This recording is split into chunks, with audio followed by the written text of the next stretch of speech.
Ano kayo meron? Ah. May show? Ano ba to? Haba ng pilo. Haba ng pila. Dito to sa downtown, sa Richmond Street. Hello mga ka-dreamers! Welcome back to my vlog. Hello everyone! For today's video, share ko lang sa inyo kung bakit happy ako sa $18 per hour ko dito sa Canada. Sabihin ko sa inyo guys kung bakit ako masaya at blessed po ako na $18 po ang per hour ko dito sa Canada. Kasi nga po, marami po namang mga benefits ako matatanggap sa employer ko. At marami din po akong mga libre sa kanila na hindi ko na po kailangan gumastos at magbayad sa kanila. Okay. Ano po ba yung mga libre na yon? Una guys, libre ako sa pagkain, libre ako sa bahay, libre ako wifi, wala din akong babayaran na electric or gas kung magluluto ako. Lahat po yan ay libre. Kaya po masaya ako na $18 po ang per hour ko kasi nga po wala naman po akong babayaran sa kanila. Pero lang po yung tax ko na tax income, saka yung Canada Pension Plan at saka yung employment insurance, yan po talaga ay matik po yan na mabawas po yan sa sahod ko. Kada sahod po ay may bawas po yan. Kasi naman yung kaltas na yan sa government ay may magbe-benefits naman din po ako, pati yung family ko kapag nandito na sila. So okay lang po yan na may tax po ako kada sahod. Compare naman po sa iba na sumasahod po ng $20, $25, sila po ay nagbabayad po ng bahay. Magkano po ang bahay dito? Single room po dito sa Canada, nasa 800 up. May ganyan na po, 800. Meron din pong 650 Canadian dollars. Meron pa po kayong babayarang utilities. Hindi lang po yan. Siyempre, magbabudget kayo ng pagkain nyo. O, ano na yung mga babayaran nyo? Sumasahod ka nga ng $20 to $25. Magbabayad ka naman ng bahay. Let's say, yung pinakamababang bahay dito, $650. Pero wala pa po yung utilities. Ibig sabihin, yung utilities na yan ay meron kayong babayaran na gas, hydro, saka yung wifi. Okay? So, sabihin natin mga gagastos kayo dyan ng mga $150 o $200 ka. So, $850 plus, let's say, $200 na lang. So, gagastos kayo ng $850 kada buwan. So, compare sa akin na $18 ang sweldo ko, ay wala po akong babayaran ng mga ganyan. Like, hydro, electric, gas, wifi, wala po. Libre na po ako dyan. Kasi nga po, yan po yung nasa kontrata ko. So, sino bang hindi magiging masaya, guys, na ganyan na po ang sahod? 18 per hour. Tapos, wala kang isiping bayarin. Tulad ng bahay, pagkain. Kasi sa pagkain talaga gagastos din po kayo ng, let's say, mga,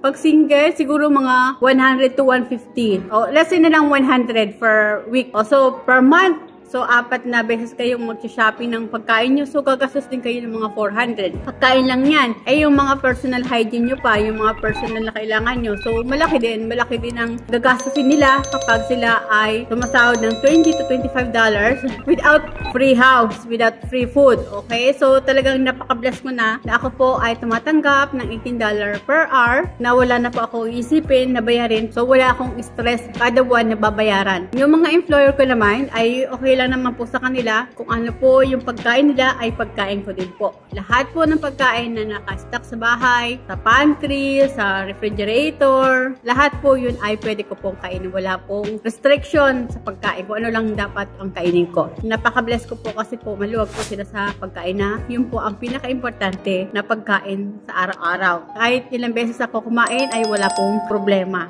Ikaw talaga ang magkukontrol kasi talagang mananaba ka kung panay-kain ka. Example ko na rin sa inyo guys, yung isang friend ko na nagpalit na ng employer last January 2024 kasi hindi niya po nagustuhan yung employer kasi nga nagugutom po siya doon, wala siyang libreng pagkain. Ngayon, nakahanap siya ng employer na nag-start na siya noong January 2024. Malaki yung sahod niya per hour, 20. And then, almost 40 to 50 hours per week siya. So, sumasahod siya ng more than 1,000 Canadian dollars. So, malaki yun ha. So, sabihin natin na per month, sumasahod siya ng 4,000 plus. Ang kaanuhan doon ay naka-leave out siya. So, ibig sabihin, ang binabayaran niyang bahay ay nasa 800 Canadian dollars. So, wala pa po yung pagkain, guys. Let's say na lang, matitira sa kanya, matitake home niya na sa sahod niya siguro mga 2,000 plus. So, ganun din. Ganun din po yun sa akin. 2,000 plus.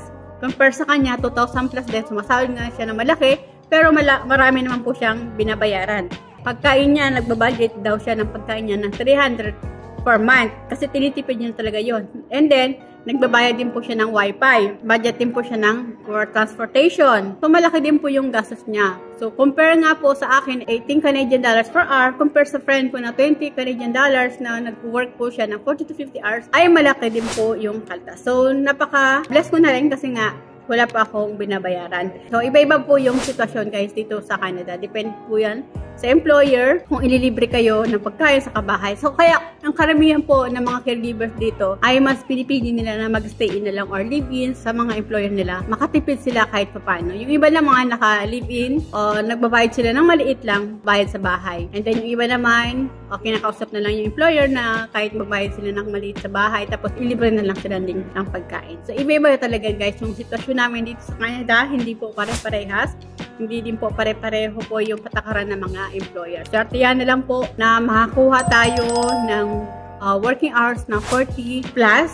So, malaki-laking sweldo yon. So, aabot ng 1,400 Canadian dollars. And then, malilibre pa tayo sa pagkain, malilibre pa tayo sa bahay, wifi, lahat. Napaka-bless na natin yung kung ganun po ang matatanggap natin. So, ngayon, for now, ay satisfied na po ako and blessed po and contented na po ako sa $18 card ko. Happy ako kasi wala po akong dapat alalahanin na bayarin kada sahod. So, hindi na ako ma-stress na kailangan ko pang magbayad ng ganito, kailangan ko pang magbayad ng bahay, kailangan ko pang magbayad para sa pagkain ko, kailangan ko pang magbayad ng wifi, yung gas, yung electric, diba? Kung kayo po ay papunta din po dito ng Canada, same din po, caregiver kayo, sinasabi ko po sa inyo na huwag po kayo mag-expect na lahat ay malilibre po kayo. Depende po yan sa employer nyo. Kung kayo po ay darating dito sa Canada na sisingilin kayo ng employer nyo sa bahay, kausapin nyo na lang na dagdagan nyo lang yung working hours nyo para matapalan yung bayad nyo sa bahay. So, iba-iba lang guys. Pero, ang ano ko lang sa inyo ay kausapin nyo lang ng maayos, maintindihan po kayo ng employer nyo.